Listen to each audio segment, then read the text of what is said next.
is the all-new Brackett Show. Brackett Show.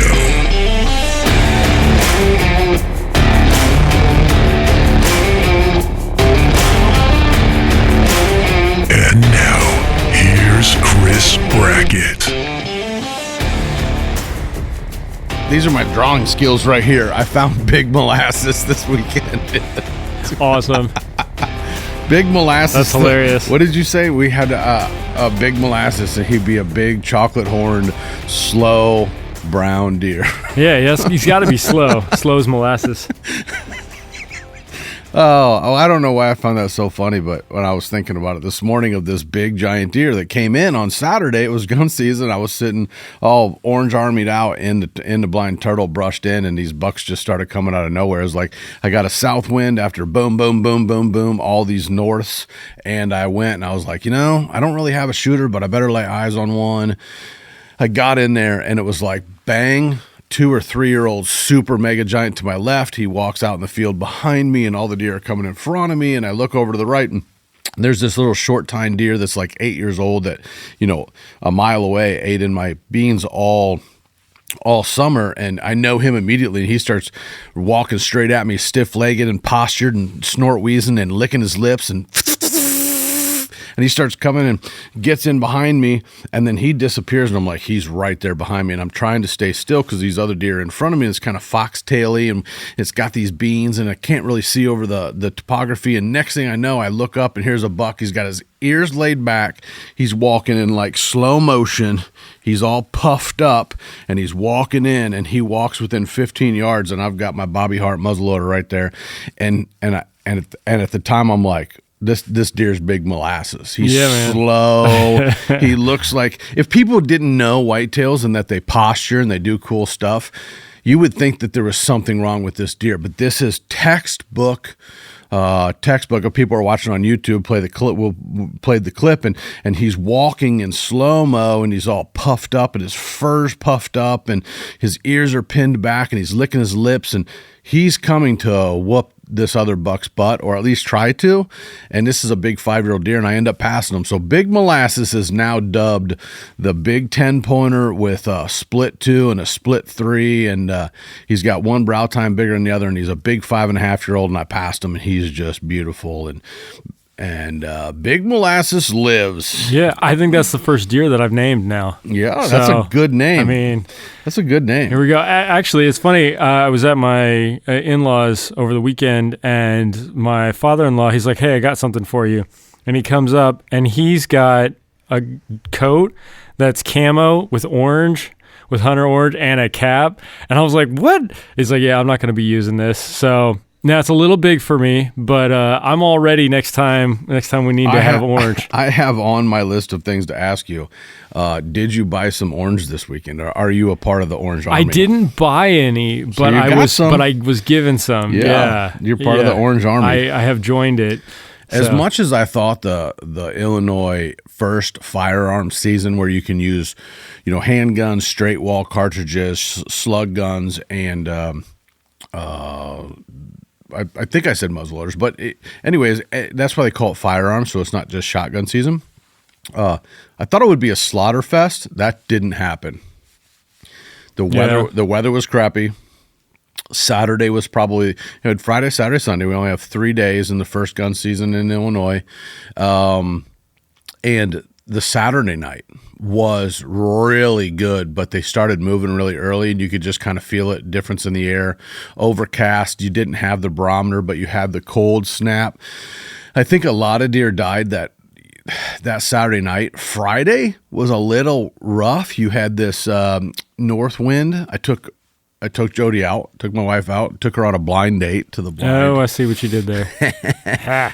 We went on a blind date. Of course, she had her makeup did and all that good stuff. And we actually seen a big 4-year-old, big giant 8-pointer split off the bases. Going to be a really cool deer. He walked out of the woods and slammed his face into the standing beans and did not pick his head up for 15 minutes. You could tell that these bucks had changed from, I'm going to fight all my buddies and I'm going to breed all the does, to, if I don't eat, I'm going to die. And he did that, and then we saw 6 other bucks that night. Every one of them came out, slammed their heads into the soybeans and were eating. They looked like my nephew eating. My nephew's eating edamame at sushi, like just bowls full of soybeans, and you could tell that the temperament had changed. Then all of a sudden, a doe pops out. And the big buck walks off. It's like he just got done breeding this doe or something. Like he got done eating, filled his belly, and then walked off and disappeared in switchgrass. Jody gets to see him. She passes him. And then all these other little bucks, like there's this 2-year-old 8-pointer with like just super tall tines and beautiful coat, great colors. Then this other deer standing next to him, probably another 2-year-old, real wide, not very many points, definitely a gray color, 2 different, kind of genetic, different kind of deer that I have on my farm. Both those deer are eating like it's their job. And then a doe kind of was out there, and it was like they couldn't decide, should I eat these beans and survive, or should I chase her around? Because, they still were feeling ruddy, but I think they were starving to death. And it was really cool to see.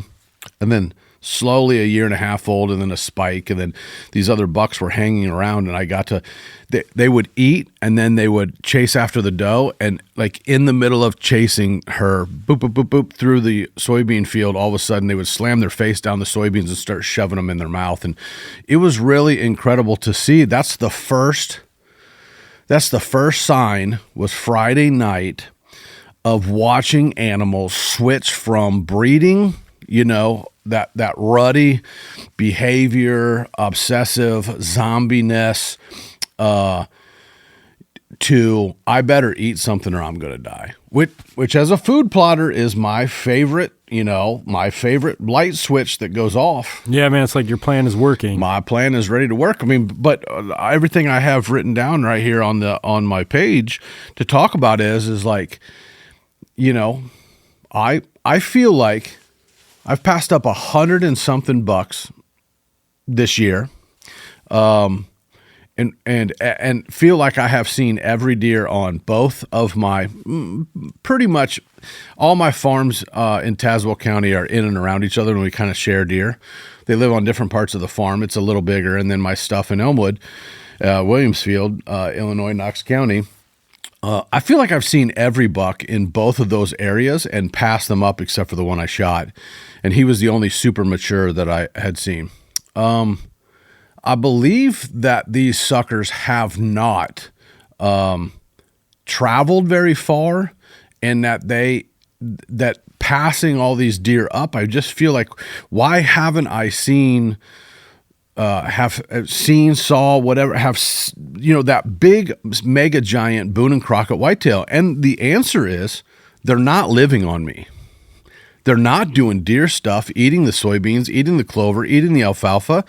They don't have to. It has not been cold enough. We could mow your front yard right here in front of the studio right now because it's so green. And I always say, if you can mow that front yard, if that grass isn't dead, those deer have plenty to eat in the woods. I say it every year. You could go sit in the middle of the woods and look around and have enough to browse on if you're a deer that's got a fur coat and that's got fat and that's been preparing all year, that you can just sit there and look around and go, man, I could make 3 pounds of browse right here that would feed me throughout the year, and I don't have to go out into the food plots for danger, And that's what this year has been. So the reason I haven't shot a booner or another giant older deer was I went in and killed Boots, which I had to go in the timber and killed him in his core area. But these deer have not eaten food plots yet.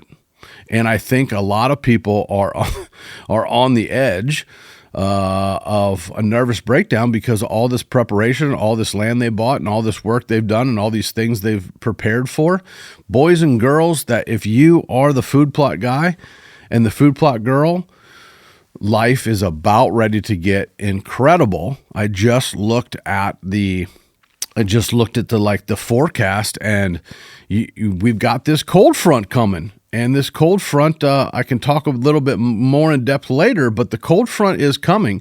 You either have to hunt the day before the cold front, But when the cold front gets here, you hear a lot of rookies talk about, oh, it's going to get cold. We got to hunt. Listen to me.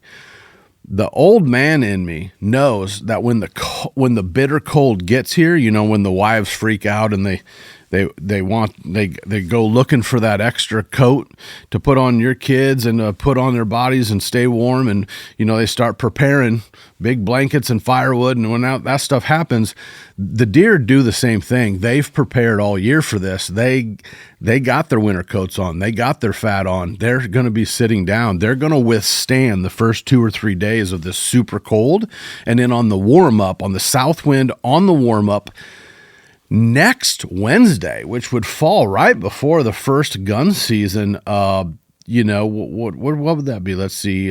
So that's like December 4th. Yeah, Yep. On that Wednesday, and that Thursday are going to be absolute fire if it stays trending the way it does, right? Because you got this cold front coming. It's going to get us down in the teens at night, and they'll walk, but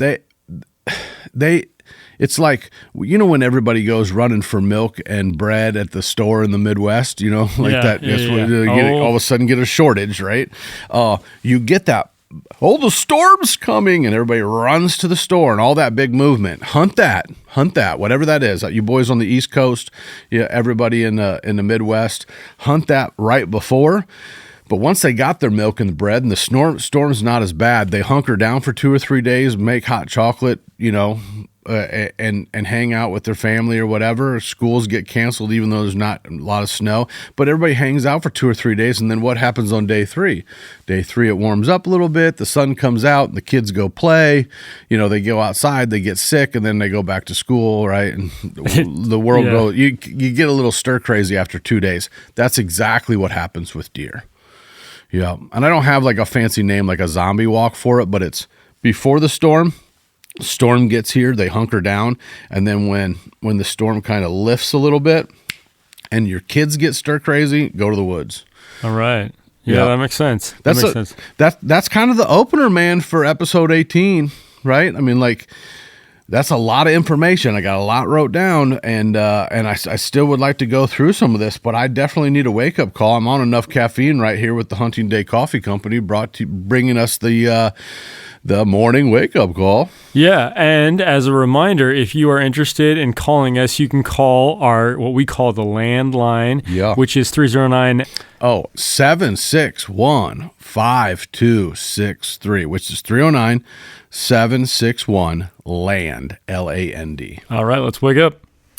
Wakey. Big blast. Wake up. Hey, Chris and Chris. Hey, guys, I love the show. Glad things are going well for you. And I wanted to call you to ask you about something that happened to me on a hunt back in 2018. Morning I lived story in time. Cincinnati, Ohio. It's All right, actually let's tuck in Ohio, here. northeast of Cincy.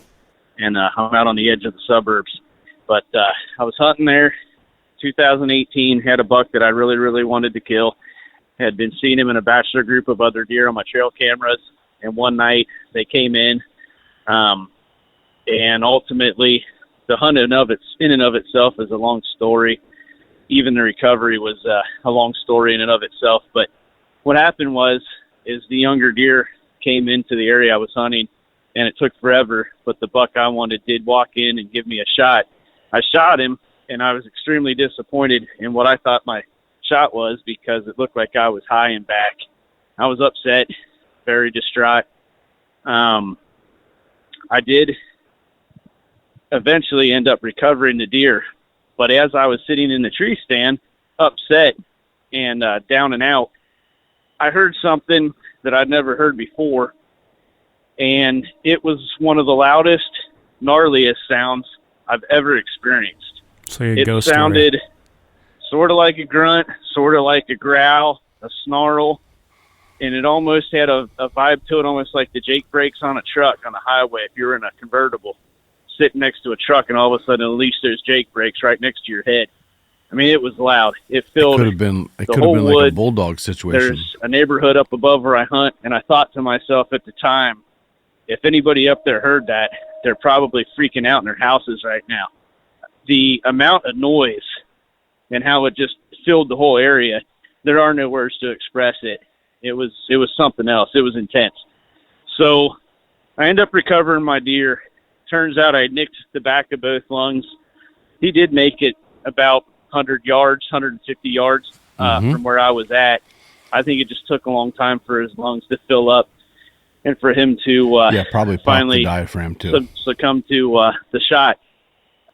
3 years later, I guess it might have been, I was sitting on a job site getting ready to work, and I was listening to it was actually watching a YouTube video some hunters had, and they mentioned the death rattle, the death grunt, and how intense and how loud that can be. I'd never heard of it before. It kind of caught my attention, and as I sat there listening to them explaining it, it dawned on me. That's what I heard that night in my tree stand after I shot that buck, and I never would have thought of it again if they hadn't brought it up. So, Chris, question is, have you ever experienced this or heard it? I was going to see if you could lend credibility to what I think happened that night, or if you want to debunk it, however you, whatever your experience with that is, I wanted to pick your brain on it and see if you've ever heard it and what you think about it. So, again, I'm glad things are going well. Enjoy the show. Thanks for all you guys are doing. Bye-bye. Are you familiar with involuntary diaphragms?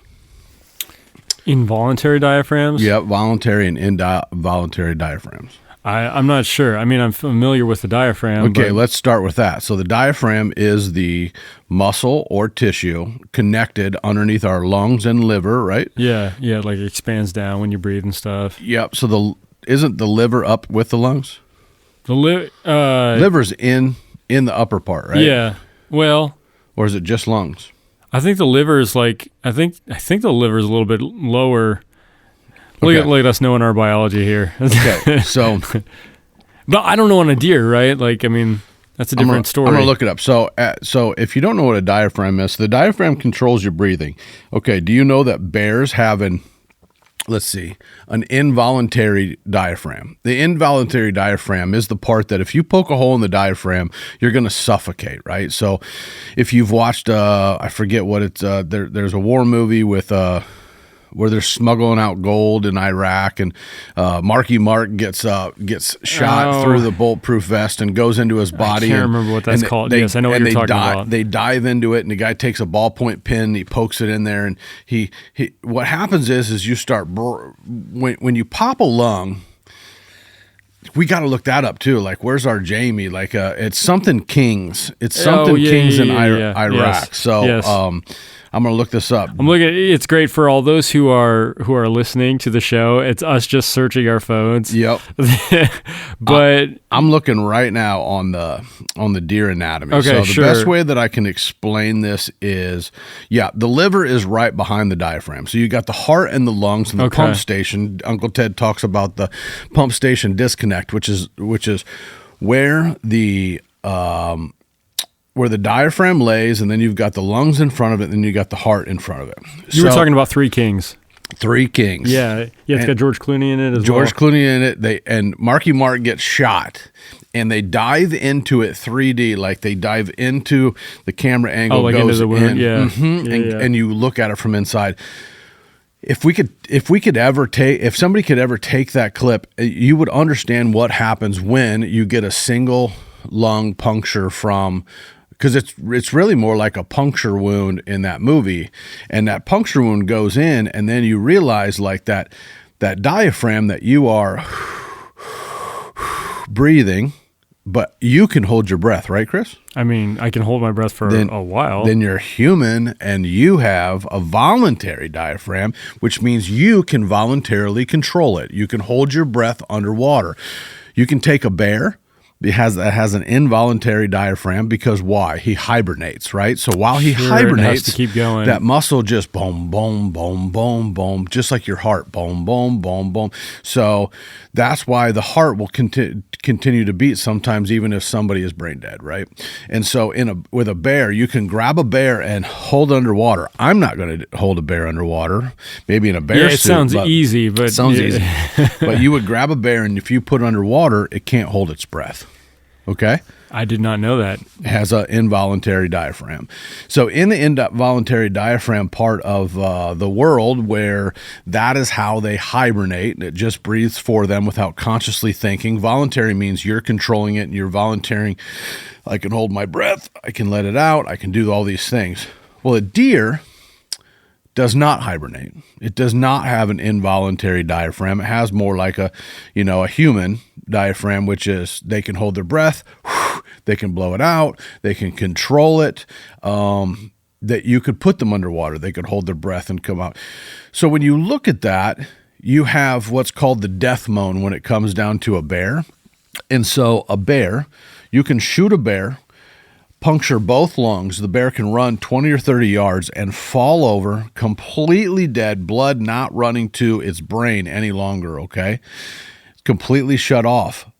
What do you think happens to the muscle spasms in the diaphragm on a involuntary animal like a bear? It will still continue to move, right? So if you've ever shot a bear and you've listened to the death moan and you've popped the lungs, it doesn't happen every time, but most times, even with the puncture in the bear and the hide and the fat, a lot of times it'll kind of block those two wounds. And then the diaphragm goes in and out, just like if you picture a breathing machine at a hospital.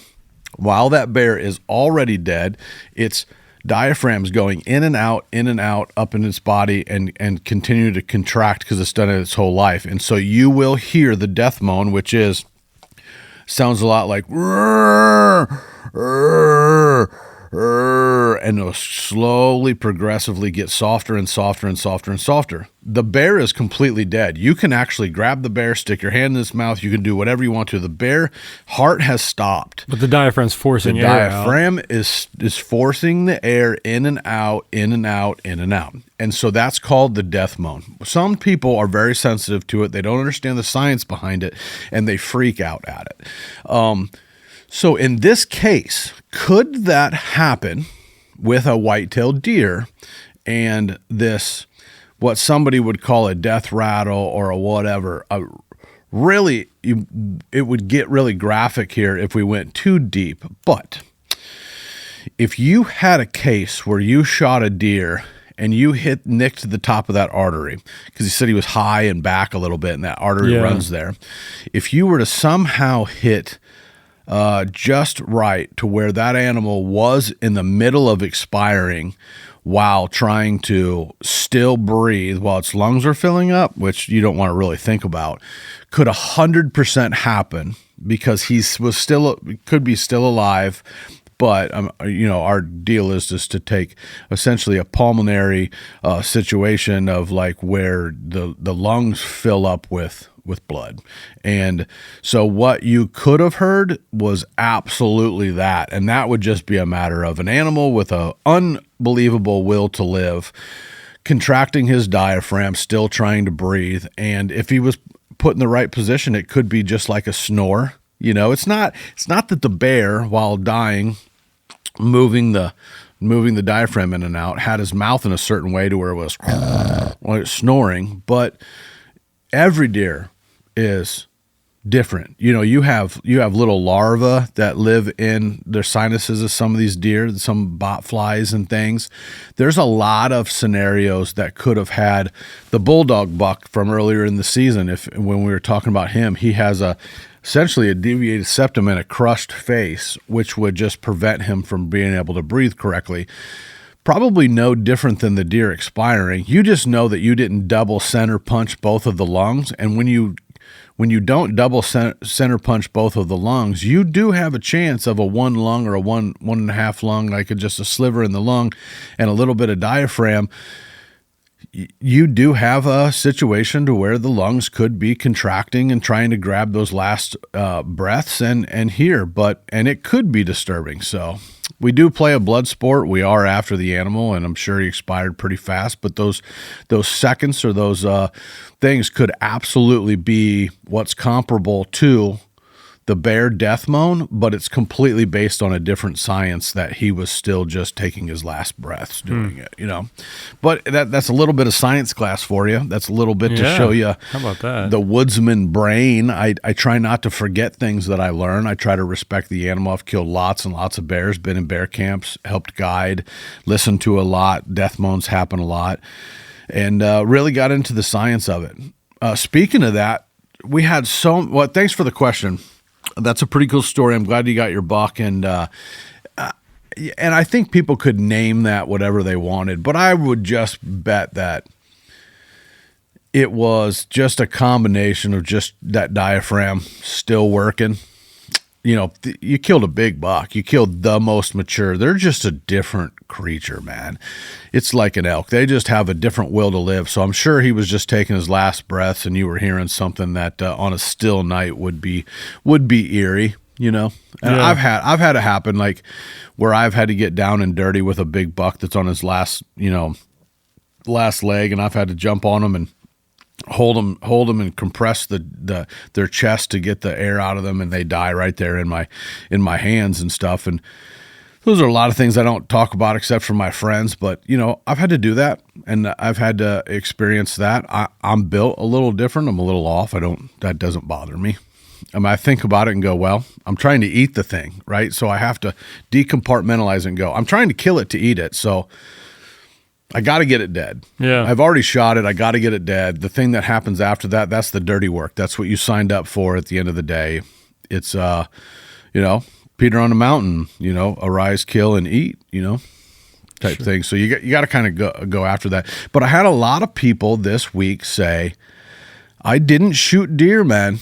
Ted from Facebook. My friend Brandon. Who was my other buddy?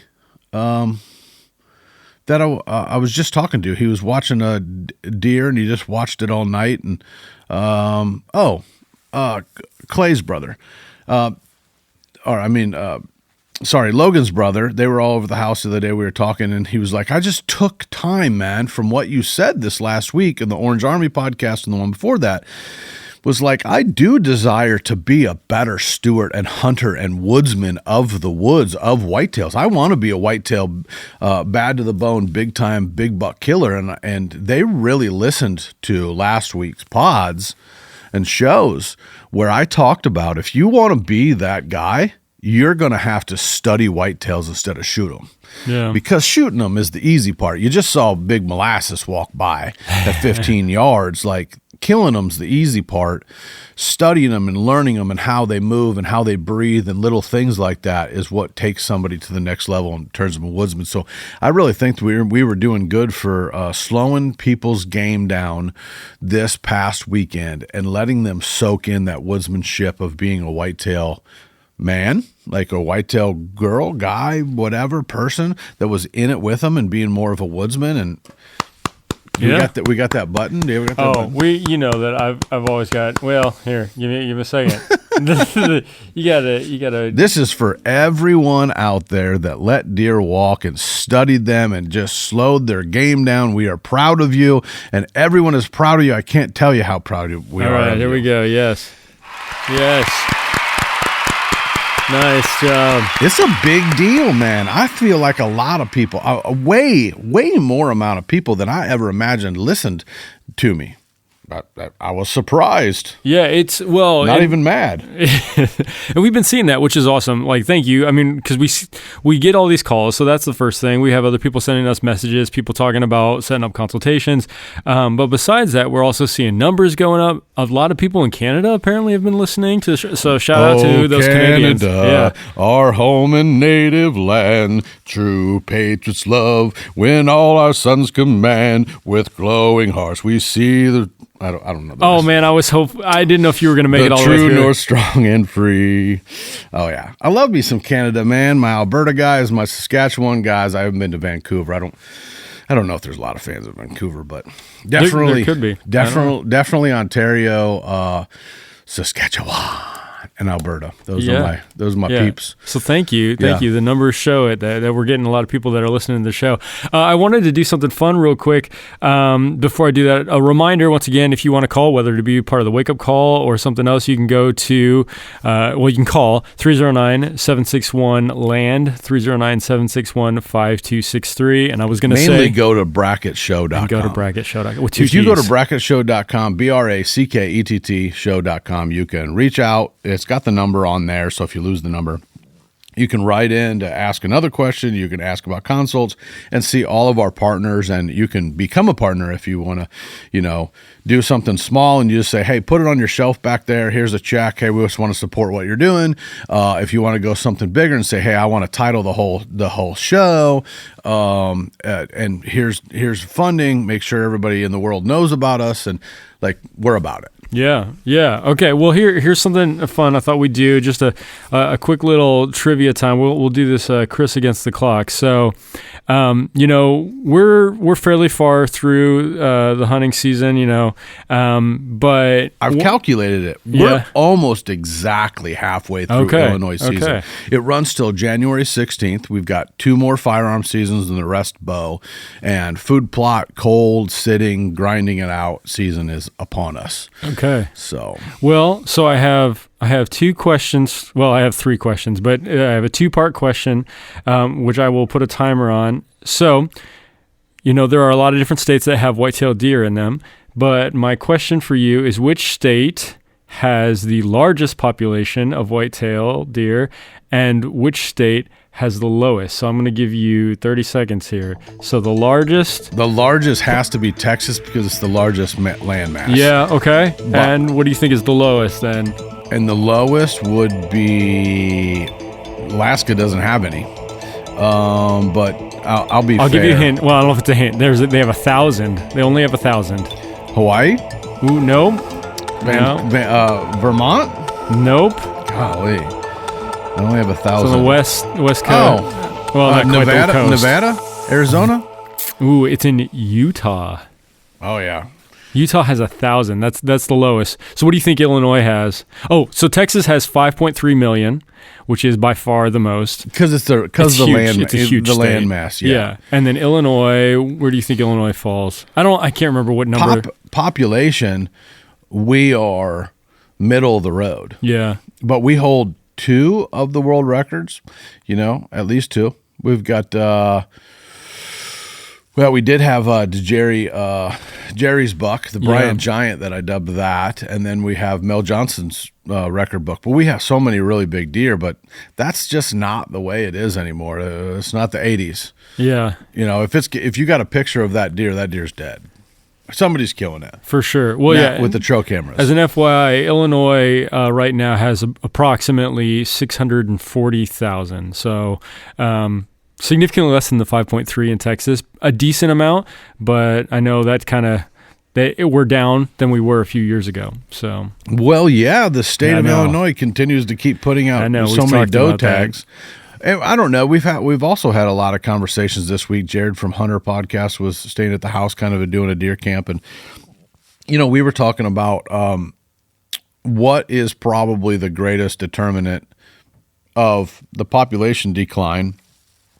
I'd love to have roundtable talks maybe about some of this because I know they do on their pods quite a bit. But for me, it's the fact that the 5-year-old deer, unless you have and are taking precautions at the level that I create with the consults and whatnot, you better get used to 4.5-year-old deer being mature deer, because the years of 5.5-year-old deer and older, they're not making it anymore because there's too many dang good trail cameras out there. People are able to afford so many of them. And if you got a picture of it, I was talking to my friend Brandon, and he was like, this guy's hunting on this side of the mountain down in Tennessee or whatever. And he's like, he must have had a picture of that big buck on this side because he never hunts over here. So why would he come on over? Yeah, he's hunting on this side because that that deer has been daylighting on that side. All right, I got one more question for you. Okay. So, we had the gun season over the weekend. We had our Orange Army episode, which you can check out,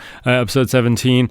So my question for you is, the first state to require orange while hunting was Massachusetts. What year was that? So the first state was Massachusetts in this year, and I'll give you a multiple choice. This year was the first year that they required wearing orange. So it was A, 1945, B, 1958, C, 1961, or D, 1970. 1958. Is that your final answer, Mr. Chris Brackett? I got it down to 1958 or 1964 or whatever. It was 60. C is 61. D is 1970. It's either 58 or 61. Let's see. Can I get a call? Sure. I'm going to change my guess. 1961. You're changing it. So initially you were thinking that 58. it was going to be 58, but then you changed it to C, 61. Hey. 1965 is when Mel Johnson killed the world record. 1965 on October 28th in Peoria County, and there wasn't a lot of deer back then. So we didn't even have whitetails till the 50s. So my guess is Massachusetts would have had a huntable population by 1961. And that became, you better wear orange. Yeah. That was the way of thinking of that, right? Because they haven't always been here, man, these whitetails. No, I was doing some research when Isn't it cool? When I was coming up with some questions. I've been trying to do some research anyway, and yeah, it was zero population. Like around turn of the century, there was nothing. Yeah, I have a picture, and I don't know who's in this picture, but I know it's my family of some sort back. The beginning seasons, don't even know if it's Illinois, don't know if it's Iowa, but there's this big 150s deer hanging with a couple other deer, and there's a bunch of guys in it, and it's in my, I got it from my Downing side, Stewart Downing side, no, Stewart was Brackett side, Downing Curliss side of my family. Could have been down by some of them in Havana. That's where my Curliss side of my mom's side of the family is. But I have the coolest picture. There's got to be a way for me to blow it up. But I don't know who these people are. Sure. Like, I would love to. I wish you could put it out into the universe and find out who these people are. You could. I don't know. You could. You could put it like on Reddit or something. It's so far. Like, long time ago. Huh. It's really cool, though. It's one of my favorite pictures, and I just wish I knew who was in it. And it goes along with, I was talking to Josh Bowmore over text this week, and it was like, make deer pictures great again. It's for sure getting out of hand with people. Sure. Holding. Oh, yeah. It's like this lowdown. If I grab this lowdown right here with my fingers and I hold it way out in front of me, like this, it's like, look how big. Yeah. And it's getting out of hand, people. It's like that old fisherman thing. It's like the fish was this big between the thumbs. And that was kind of fun because you didn't have every jackwagon on the planet with an iPhone, with a wide angle lens. And there's like, if I could just hold it just right. And it's like real estate too, when they take these pictures and they make the rooms look huge and you're like, wait a second. Whoa, you can't even fit two people in this bathroom. It's so make hunting pictures great again. We challenge you right here at the Brackett Show to take those tailgate pictures. There's nothing better, man, than a tailgate picture, but like back in the 70s and like in the 80s, we're talking about old-timey right here. I want to see in the rest of the season, I challenge you to take those pictures in the back of the truck. Don't be a jackwagon and hold that thing way out there. It's not a 3-pound bass that you need to It's been overdone. It's been overdone. It's like the Kardashians. It's not even real anymore. It's not even real at this point. But yeah. I don't know. I mean, for the deer and stuff, it was fun back in the the 2000s, early 2000s or whatever, when you would try to make the deer look bigger, and every once in a while you would see a picture. But now, man, the deer is either big or it's not. You need something to compare it to, and the guys that know what they're doing are comparing the eyes to the base of the antlers anyways, or the ears to the base of the antler anyways. Stop being a jackwagon. Make deer hunting pictures great again. That was Josh's idea, but great mind thinks alike. I was on the same path. That's why this year you see me, I'm 265, 270, holding this big, wide buck that's literally laying in my lap, and I'm holding him with both hands. I'm trying to make the deer look smaller to say, it's okay. It's okay. You're still going to have people go, that's a nice buck, Chris. That's a nice buck. Just don't be a jackwagon. Take tailgate pictures of your bucks again, man. That was the best. You're talking about kind of old timey stuff. I actually have a question here that kind of is related to that. So here we go. Hey, Chris, this is John Royer of Leatherwood Outdoors YouTube channel here in Western Pennsylvania.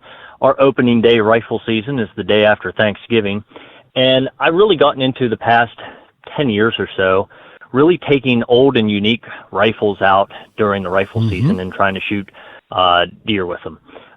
Most of these rifles are hand-me-downs from my grandfather. He was giving out as birthday presents every Christmas. He would give his guns away before he passed away to each of the grandkids. Wow, that's awesome. And I've been taking those and shooting deer with them, such as a 25-20, 32-40, an old 30-40 Krag that was made in 1899. Killed my biggest buck with that ever back in 2015. I'm just curious, my question is, what weapon have you taken a deer with that meant the most to you? Not necessarily the hunt, but the weapon. Was there any type of gun that was a hand-me-down? Or if not, is there something that you haven't killed a deer with that you would like to kill a deer with at some point in time in the future? All right, thanks. God bless. Keep up the good work. Thanks, man. That's a cool. He's on his own little personal journey. I'm all for the little journeys. Yeah, I've been talking to Jeremy and Jared, and Jared's from the Hunter podcast. They've become some of my best buds, and Jared took a bow to a gunfight this week while gun hunting in his orange with his firearm tags. Took a bow, and I was passing up big deer, going, I would have had one on the ground if I would have had this gun. So we had these big discussions. So that's kind of a cool way to segment this. And then Jeremy's on this, mission. Once he shot his 165 or whatever in Iowa, he's on this traditional archery, journey. Been paying attention to this girl. Shout out. Me and my wife have been watching. She's an inspiration. Meredith, it starts with a P. I would butcher her name, but this is a girl that hunts with a longbow. I think that she's doing really cool stuff with that. I want to inspire her to do more. I think, a purist that's a woman or even a guy that's hunting with a longbow that does big things like that. Going out and documenting some of that's really cool. And then this guy is taking out probably, fun stuff like a M1 Grand. And, for me, it would probably go back to my first gun that I bought, my first slug gun that was a rifled barrel slug gun. My grandma helped me get, and my mom helped me get a Mossberg 500, which was a pump gun, and I saved up and I did whatever chores, whatever I had to do, I had to get this gun because I wasn't into scopes. I could shoot really well, so I didn't mind the open sights. And to take my first deer ever, I shot it with a gun that my grandma got me and that I bought at Pekin Guns, and it was a Mossberg 500 with open sights. And the best slug that shot out of it was a Federal 3-inch, 1.25 ounce slug. And if any of you boys and girls ever shot a Mossberg 500 with a 3-inch slug in there, you knew you had to be a man or a big dude to shoot it. But if you shot a 3-inch, 1.25 ounce slug, man, that thing kicked like a savage mule, and I loved it. I was 14 years old shooting a 3-inch, 1.25 ounce Federal slug out of that rifle barrel and wearing things out with it. And that's why I shot my first buck with that. That was probably the coolest weapon. I once tried to go to Nebraska with a, never went flintlock, but I did go with a little number, I think it's 11 primer and loose powder. I did shoot open sights at that in Nebraska. I'll never do that again. I wounded 2 or 3 different deer that week and never did kill them. And that was at like Tim Puhala's Wild Things Outfitting way back in the day, back when I started my career. So pretty cool. I see where he's going with that. That's a cool little journey he's on. Yeah. No, that's really interesting. So, we're, like you said, we're about halfway through the season. I know we just finished up for here in Illinois. I just finished up with the gun season. But hopefully, as weather's starting to change, maybe some of the food plot stuff is going to pay dividends. Yeah, that's what we got. So here, I wanted to share with you another question that we got from somebody. Okay. Hey, Chris, this is Wyatt from Maryland. I was just wondering, I've watched your guys' podcast on the zombie walk, and I didn't end up filling a tag. Now, my question is for you. Right now, November 19th. That's a good I'm question. Just curious, when are you going to start targeting those bigger deer back on a green food source or, say, back Hopefully on some sort of food source coming into the December season? Thanks, Chris. Been a big fan for about 10 years now. Love what you're doing. Keep up. Oh, that's awesome. Yeah, I think he said he has not. He has not. Yeah, that's why he's asking. Gotcha. Well, me too, man. I tagged one with a, kind of a, not a call, but a deer I needed to get off property and make room for some of these other super scores. Really happy with the hunt. I'm glad I shot that deer. But yeah, I'm looking for that mega, that one, that booner, that big deer that I'm after. The rut's ending. The rut's ending. It's we talked about it in the beginning when the soybeans, the crush on the soybeans came into it. I watched a change. I think you're going to watch a change every day. Here's a couple things that you need to know right now is that those big bucks, if they are not still locked with a doe, they are in recovery mode. Out of 6 bucks on the field the other night, 4 of them were limping. I mean, beat up shoulders, limping, just a mess. My big deer, Diamond,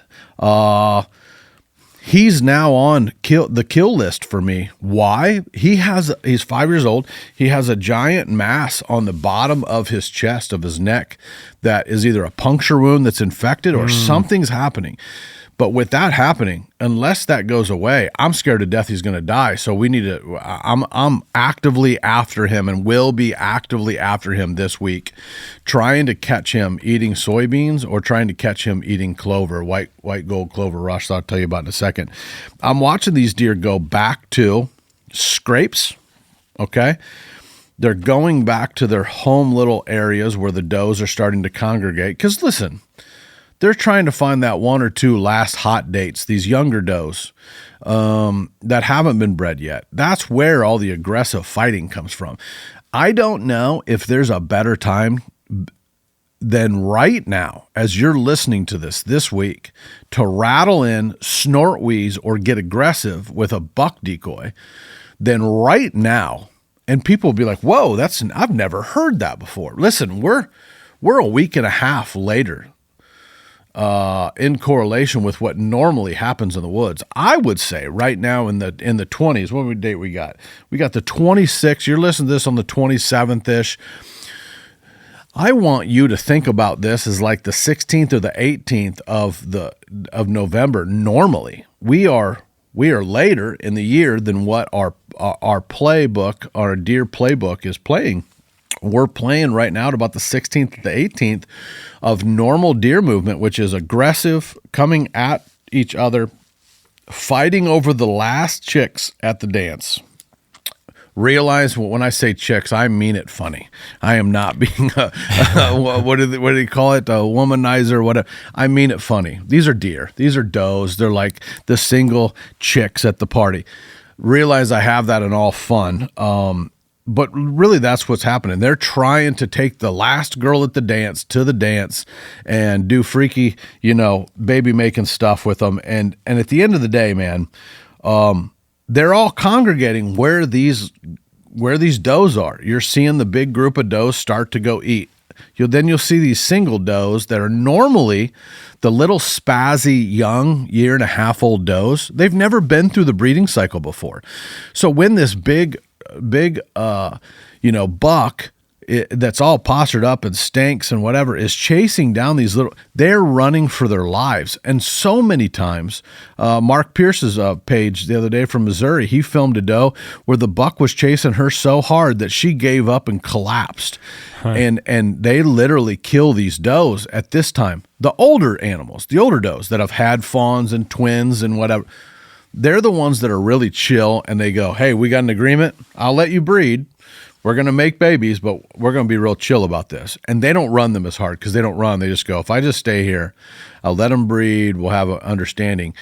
The young ones don't know what's going on. They've never been bred before, and so they run like crazy. This is when it really gets frenzied kind of at the end of this. So you'll either see feast or famine.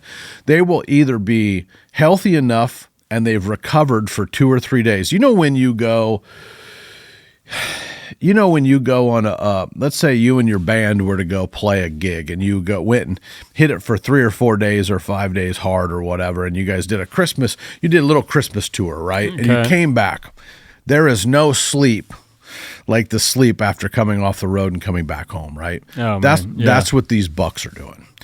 There is no tired like deer hunting tired. So these bucks have been in this rut tired, and they will go to their little ridge where they can see what's happening, their little thick brush. They will lay down, and they won't do anything for 3 days. They are literally trying to recoup. They'll drink water. They'll eat a little bit of browse. Their stomachs really aren't ready for all the big food, and then they'll just chill for 3 days, and then all of a sudden, boom, he'll be on that food plot at 2 p.m. That's what you have to be ready for. So does that answer his question? Like, they're coming back to the food, but when they do, you just have to know where he likes to be. Where do the girls like to be? And where does he like to be? Because he's just going to show up, boom, at 1:30, 2 p.m, eating and checking out the scenery, ready for round 2. And you have to be ahead of him, playing a card ahead of him. So don't give up right now. Get into the methodical standpoint, mental kind of deal that I'm in right now, which is like last night. I just decided to walk down to the blind because it's food, because it's been left alone, and I'll just start observing, and I'll start enjoying my evening hunts every evening, all through Thanksgiving, all through December, methodically go in at 2 o'clock, methodically get out at 5:03, and I'll just hunt. And this becomes where I try to just enjoy the process. I planted the food. I know the deer will be here. It's just a matter of time. And when he does it, normally he stands up, walks out at 2:30, 3 o'clock in the afternoon early. He's the first one on the field because he's hungry, and he feels like he runs the roost, and you get a shot at some of your big bucks. So if you're trying to wait for a camera to go off, don't do that. Still be the trail camera. If you get a time to hunt, go sit and hunt in those evenings.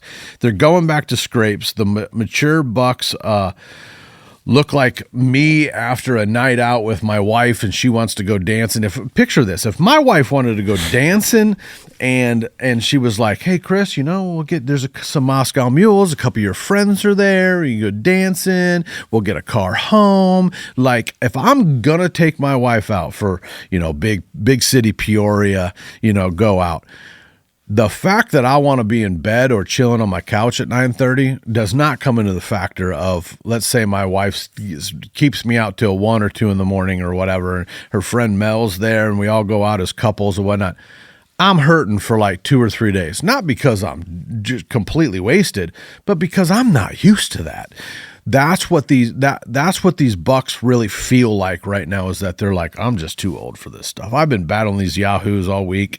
You know what? When I'm ready to go and get back on my routine, I'll be back. And so that's kind of what you're looking at. And then we talked earlier, the fact that I can mow my yard and you can mow your yard, that means that there's plenty of food in the woods and they don't have to come out. And then let's see. Planning for next year. I got buddies right now calling me about my switchgrass seed and what seed to buy. This is my switchgrass seed from White Gold. White Gold is one of our supporters here. This is the White Gold Fort Knox. It's got the cave-in rock switchgrass, the big rock, and the Tecumseh, and this has got all three of the blends in there. I'm planting it at this whole bag. We'll do 1 acre, which is like 6 pounds. This is a great one to start looking up when you're planning from White Gold. Look up White Gold deer feed. We've got that. We've got some Clover Rush, some Gold Fever. We got some Strike Force.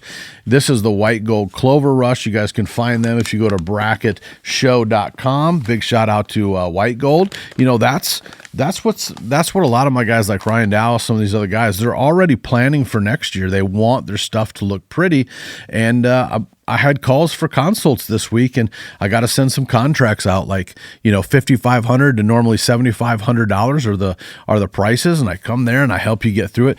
The client success, Chris, is out of this world.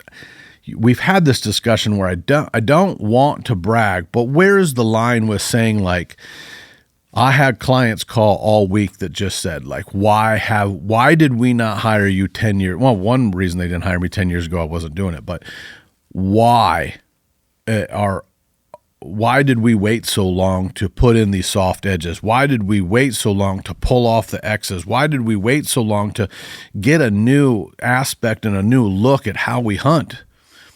And the pictures that have been rolling in, my guys from Michigan, they were like, dude, the lone wolf, pinch point, like, look at this sucker, and it's just a giant framed deer. And they're passing up these younger superstars. When I say superstars, these are 170-inch deer that are 4 years old that they're letting walk because they got confidence that with the pressure pulled off that these deer are going to make it. So crazy. It's just been incredible. Well, and you were asking, I think, is it bragging if it's fact, right? Like if it's true, are you still bragging? I don't know. What did Kid Rock say? Well, he was naughty when the words he used, but he said it ain't bragging if you back it up. Yeah. Well, yeah. I'm cocky. Right. All right. Well, here's another question kind of related. Hey, Chris, this is Kenny from Southern Illinois. I was just wondering what's your opinion on the best bang for your buck food plot, either beans or corn, on a 2.5 acre food plot, roughly, for bow and gun hunting. All the equipment's available, and just for, financial reasons like fertilizer and seed costs. Hey, and good luck. Bang for your buck is soybeans, man. 60 acres. Every 60 acres that you hunt, you should have 3 acres of hard crops. He can take a 1/4 acre of that, right where that comes out into the field, and get you a 1/4 acre of that, and get you some clover rush and put it down in March. Get you a nice little green plot transferring in and out of this. But soybeans, 3 acres of standing soybeans, not harvested, standing soybeans. Whether you listen to us later on in the year when I describe how to fence off using electric fence and some of this deer fencing to fence off your soybeans to make it through the year. But you're wanting to put down, man, 150 pounds to the acre of soybeans, whether you drill them in, whether you use a 7,000 planter, whether you just till the dirt, throw the beans in, till the dirt again, and walk away. You're wanting to go beans. I would recommend Roundup Ready, where you're not have some of your big invasive weeds, or you can go with Enlist beans and go with ag beans, or call Tim Sisk, get some of his beans. Ray from Genesis Wildlife Group's got some analogic beans that they're messing with. Doesn't matter to me. I just want you to be using beans, control the weeds in them, do them right. Bang for your buck. Soybeans will grow without anything extra that you need. You can put an inoculant in there with it, like you can put Mountain Dew and you put an inoculant onto the sticky part, which is a kind of a bacterial influx that the seeds need to germinate and get out of the ground. Coated seed rather than non-coated seed. The only thing you need coated seed for is early in the year so they don't rot in the cold ground. But if you're planting after the ground's warm, you don't even need coated beans. So I've been using real world stuff for beans. Me, I don't always agree with Don Higgins. I give him crap a lot of times in the real world, but he has great products like beans and like Miscanthus. And I do get those from from my buddy Tim Sisk. So beans are your bang for your buck, and then clover, you get 6 or 7 years out of a big clover plant like the white gold clover rush, and that's what I would do. All right, that's what I would do. Hey Chris, Jimmy from South Carolina. Got to meet you at the Dixie Deer Classic many years ago. Enjoyed talking to you then. The October lull you talked about on your podcast. You said October 17th is a great date to hunt. I was at work that day, but my target buck came out in daylight that afternoon, and then he disappeared, like you said, a lot of deer do. Mm-hmm. But then you talked the other day about the zombie walk, and he showed back up at night. He's lunar. After being gone a month. He's got a lunar schedule. So just a few statements there to say, really appreciate the information. It's spot on. My real question is... You're a genius. Here's the rut. It's kind of been a trickle rut. We have a lot of deer, bucks that are being killed where they're not in stinky. They don't smell. They're not rutted up. And my question is, what causes one buck from another to have that? It's just kind of, you'll see bucks chasing does, they get killed, but then they're not rutted up, they don't stink, and just want to get your thoughts on that. Love the show. Thank you. Well, first, thanks for, paying attention. Next year, he's probably already looking at his schedule for work. Yeah. When are the full moons? And because you said that too. Like it happens. Like if you wait till next year, he's probably going to follow a similar schedule to what he did this year. Similar schedule. I don't know when the full moons are for next year yet, but everybody asks me like, well, what are they going to do this week? And I'm like, I don't know. What does the barometer say? Like today, it's supposed to be 30.18 or something. Like if it hits 30.2 and up, I believe that's the magic number, and up. Me and Bobby Kendall talk about all the time. Barometers are a big deal. So when you get the full moon stuff that we always talk about is like, I don't know what they do the rest of the year. The only time I ever know that if I was going to schedule a trip or whatever is like the 2 days before the full moon. There's just something lunar-wise with these older animals, whether it be South Carolina or whether it be South Dakota or whether it be Illinois or Maine. The little weirdos just like to walk. Like, I think they're vampires. Like, they are a nocturnal animal, and they like to walk in those times, and I don't know why. When referring to this trickle rut or whatever, there's a lot of buzzwords, and what I have to say about that is watch the buzzwords. I know what he means. He's saying he's not seeing lots of activity. They have a lot of warm temperatures, so they're not their stuff isn't really based on how cold it is like ours is in the Midwest. Those deer are always hot. Like right now, I'm sure they're wearing short sleeves, and it's hot down there on the coast or even South Carolina. What he's saying is a trickle rut. I would say the opposite. This year has probably been the most maintained rut where all the does came in kind of at once that I have seen in 15 years. And what I mean by that is the bucks haven't had to leave a couple acres that they've been living in. The does have been going to the bucks because everything has been in the thicker stuff and in the bowls and in the creek bottoms, and they've been really in a small area. They haven't been running around all over. So what I think he's seeing is the bucks that maybe they're killing that aren't all rutted up and aren't all stinky is what he's referring to is, I think it comes back, Chris, to what I said about 5 minutes ago, which was we are further down the road, but haven't experienced what was I saying? So probably like about 10, delayed. Delayed like 10 days, right? I think next thing he knows, his bucks will be popping off and running all over and then stanked up and I just don't think maybe I know they haven't had to work for it yet.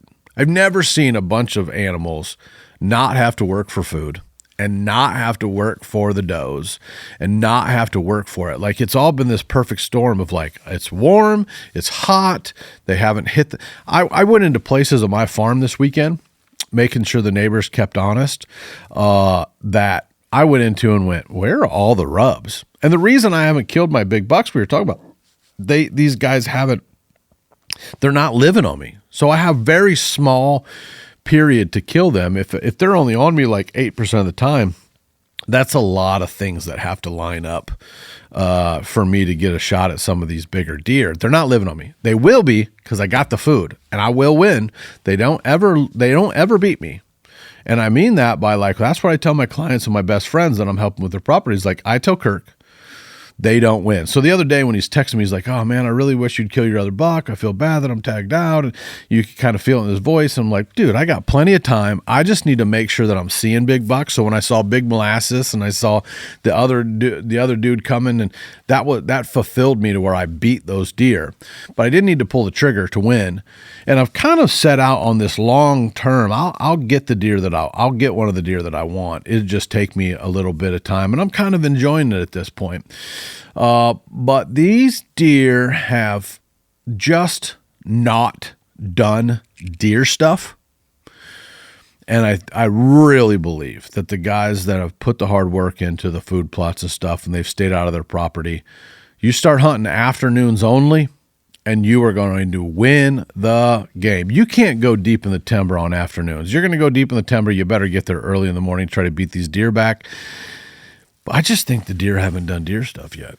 I really think they haven't. Look for that barometer. Number 5 on my list is barometer pressure. Barometer pressure, 30.2 and up. Start learning your barometer. Look at what the barometer. Just on my phone. I just go to my phone.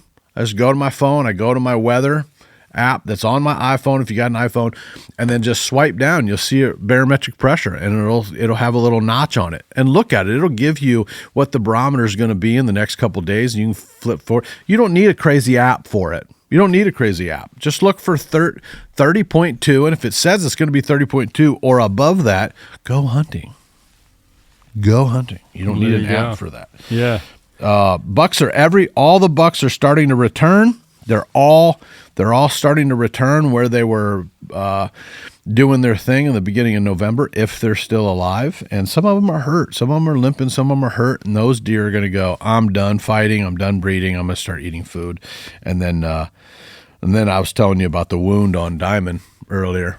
You know, I don't know what happened. He looks better today. He looked better this morning on a camera. So that's 2 out of 3 days I've had him on a camera. He's starting to inch toward the food, inch toward the switchgrass. I got a feeling that this week I might get to see him in daylight. Yeah, maybe he's coming to Thanksgiving dinner. I hope he comes to Thanksgiving dinner. Yeah, I was going to ask, so that this is the week of Thanksgiving, so give us the lowdown. The lowdown is brought to you by the high-speed trail cam reviewer, The Lowdown. Go check it out at brackettShow.com. But, man, this thing's just a really cool, it says here, flipping fast, super simple, and dang big. It's a 9-inch HD screen. My friends were asking me, hey, is that thing really worth it this week? They really said, hey, is that thing worth it? And I said, dude, this tablet in the format that we're at deer camp right now, and you could turn this on, Chris, and I could hand it to my nephews or your boys or you at deer camp and go like, they can just swipe through and zoom, and I can hold all the big buck pictures right here on this. They would show you how to use it. They would show me fast how to use it. But the cool part is it's touch screen. It has its purpose. I stick my SD cards in there.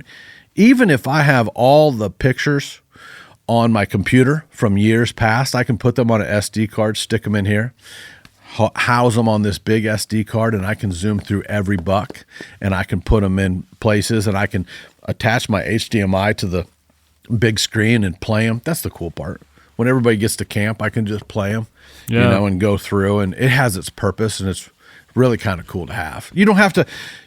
Well, you don't go to deer camp much, but when I show you things when I walk in the office, I'm like, hey, look at that buck. Watch this video. I don't have to do that. I can play it on the lowdown. I can just play it on the lowdown. So shout out to the lowdown. The lowdown is, I want to encourage you to be a woodsman. I want you to be more than the guy that takes the big fish picture with a small buck because you think you need to scratch that itch. Had a couple things this week where my friend took out a younger kid, 15 years old, shot a buck and a doe on a property, and the neighbor kind of real quick kind of ruined the situation by going, "That's a nice 2.5-year-old, gee, many Christmas." Like making him feel bad for shooting a buck. Listen, there are a few things in this world that I don't like. And what I don't like is people that don't consider what's going on, and they take more than they give.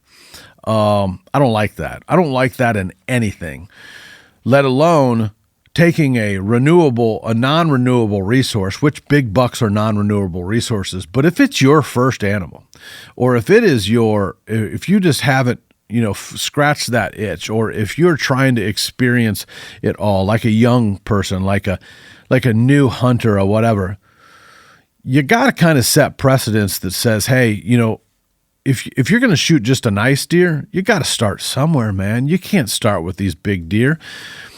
But if you're out there shaming people, that is a slippery slope that's just not good for anybody, because if you're going to, if you're not going to play nice with shaming some of these people about their son killing a smaller deer that you wouldn't shoot or whatever, there has to be a level of understanding to where you might not like it. You can keep your mouth shut. Like this week, I was trolling a lot of people on the internet. There was a guy on one of the Illinois forums that couldn't wait to take a selfie with him, his two smaller bucks that he's just going to cut the rack off of, and a doe, and just got it done, killed all of them one day, slaughter fest, whatever, and promoting that. Go do that, but you got to take a selfie and then post it out to the world to see it. The guy illegally was moving the deer around, taking pictures, posting on the internet without being tagged. So he's already illegal. You can call a game warden on him. And I just use this guy's example to say, hey, listen, if you want to do this, this is legal. You can do this. But why you got to put it out there for the world to say, hey, look at me, look what I can do. So I want, how do I bring these conversations up to say, let's talk about them. Let's figure these things out. We just had so many situations this last little fall that really it's really about pride. It's really about this exposure, look at me, look what I killed, look what I killed, look what I killed. And I challenged everybody last Orange Army episode to film that deer, or to study that deer, or to film it alive. You don't have to slaughter the whole dang family, because the government, especially in Illinois, isn't going to tell you what to do, and they're not looking out for your best interest of the whitetail herd. They are expecting you to govern it and whatever. And some people are like, well, I'm after meat. All right, cool. Then shoot does, man.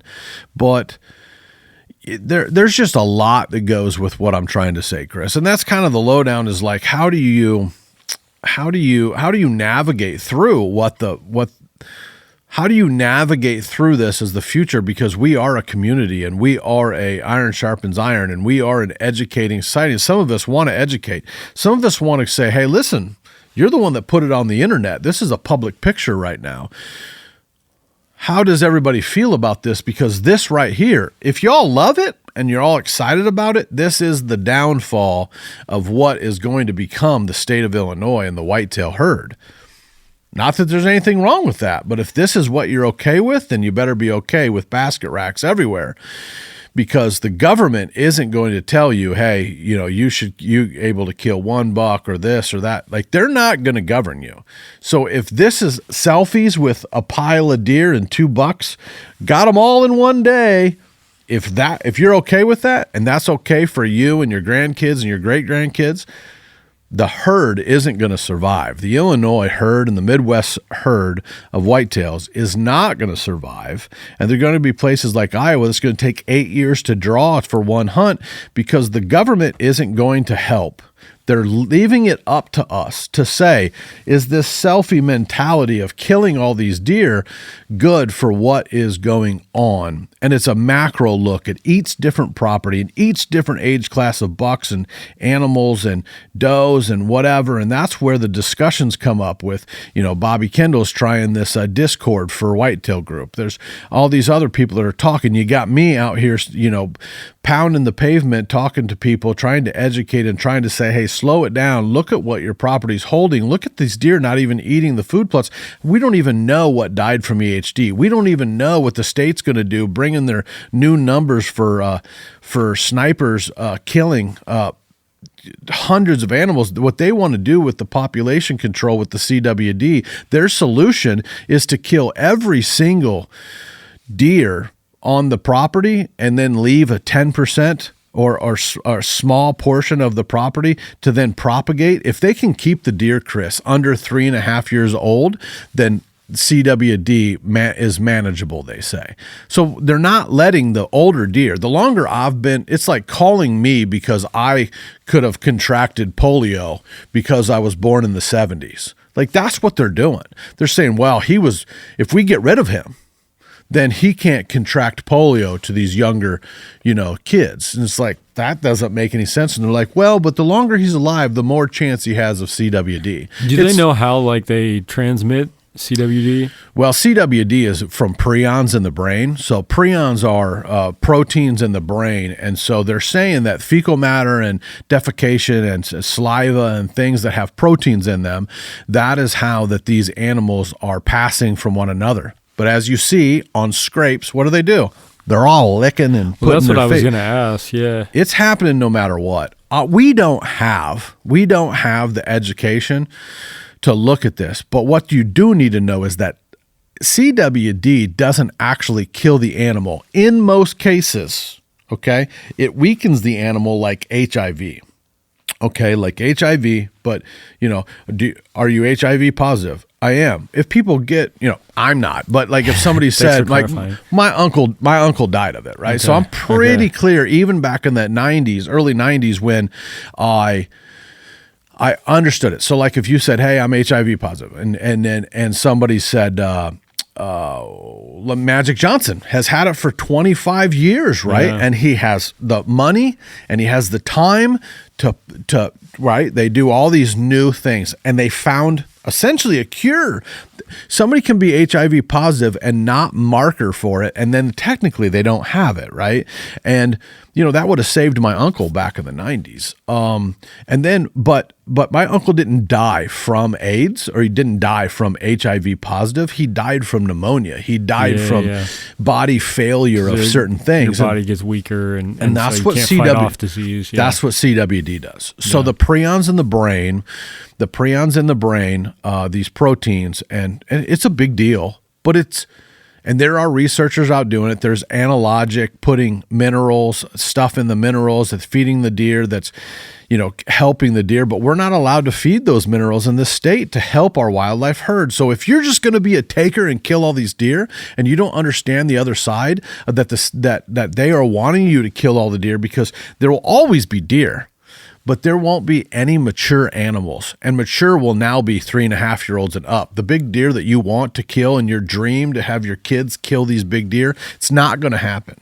So do a little more research before you just go filling tags and taking selfies and posting on Illinois deer hunters, and putting it out there, because if you don't govern yourself and you don't understand the prions and you don't understand CWD and you don't know what EHD is by far more of a white-tailed deer killer from midges that are in the soil, these little no-see-em gnats and things like this that are going all over the country and killing. New strains are coming in, new strains that I've heard people talk about. What a great theory is that the mud from the pig trailers and the cow trailers that you're able to inject these things with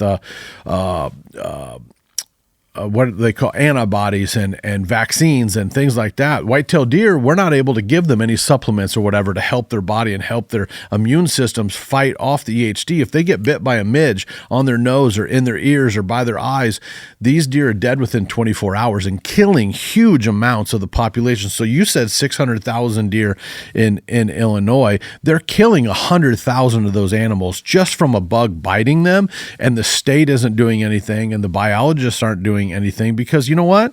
Their solution is to kill all the hierarchy of animals and just have, as long as everybody's happy to just shoot does and small bucks, though, the world will be happy, and then our state's going to turn into a Pennsylvania, our state's going to turn into a New York, and you're not going to get these top-end deer unless they're young, super genetic animals, and that's for another time. But that's kind of the lowdown what's going on. You got to govern yourself, you got to be educated, you got to be a woodsman. So if I'm pushing for anything, it's woodsmanship. It's like knowing that you have to start doing a little more research and a little more understanding, to where if we're feeding all these deer, are we all on the same page?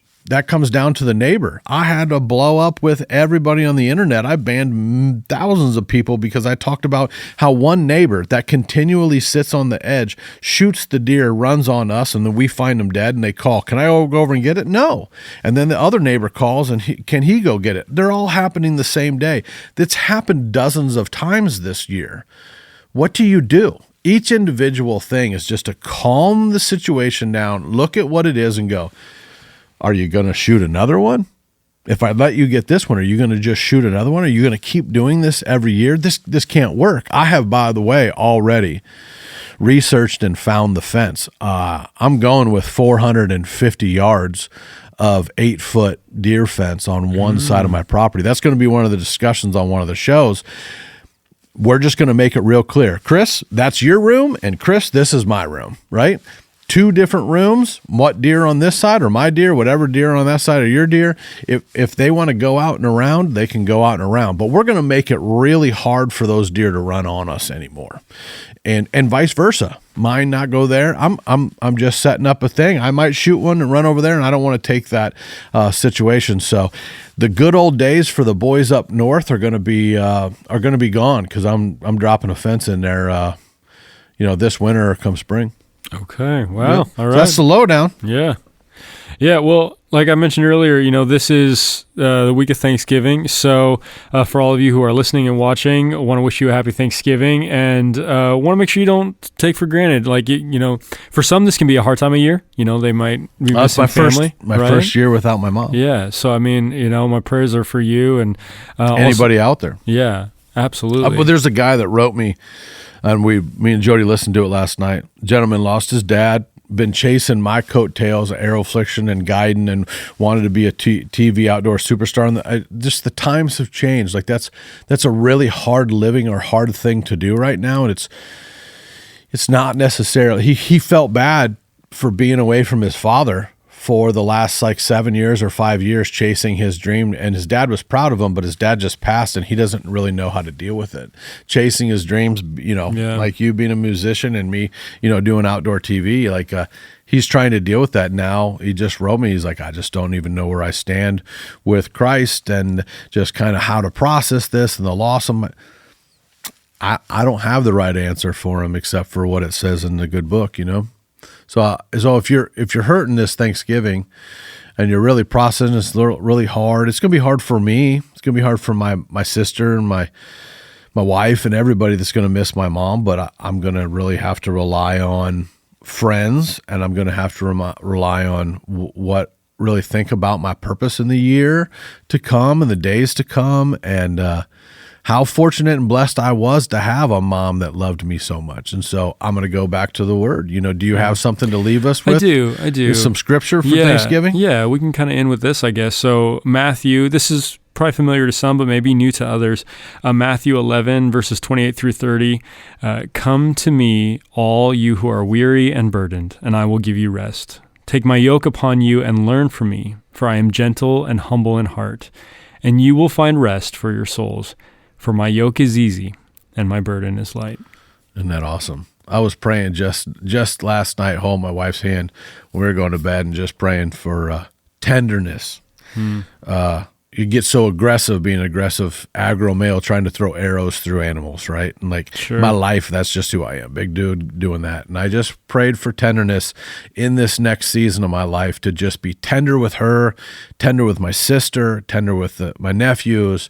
And that's what some of us big aggressive males have to do. So you guys listening out there that are bloodthirsty, that are after the big antlers and after the meat and after the providing and the protecting of the family, pray for that tenderness, because you got to have both. You got to have the aggressive with the tender. You got to have the tender with the aggressive, and you got to just fall on him. Not our own understanding, right? Where does that fall? It's like not in our own understanding. Not on your own understanding in all your ways. Acknowledge him, and he will direct your path.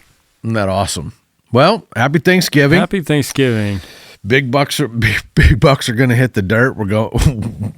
Hopefully nobody gets big molasses. Yeah. I mean, you never know, but we need the molasses for gingerbread or something. I don't know. He's got to hang on. So. All right. Well, thanks everybody. This has been episode 18. Go to the Brackett Show. We would really love if we were to hit 10,000 subscribers on YouTube. We're getting there. Tell all your friends. We're about 800 people short of subscriptions for YouTube. So for Thanksgiving, or even by the time we get to Christmas, we would love to hit 10,000. So subscribe on YouTube, listen to us on all the other platforms out there. And if you have a question or anything about the Brackett Show or anything that we do, go to bracketshow.com.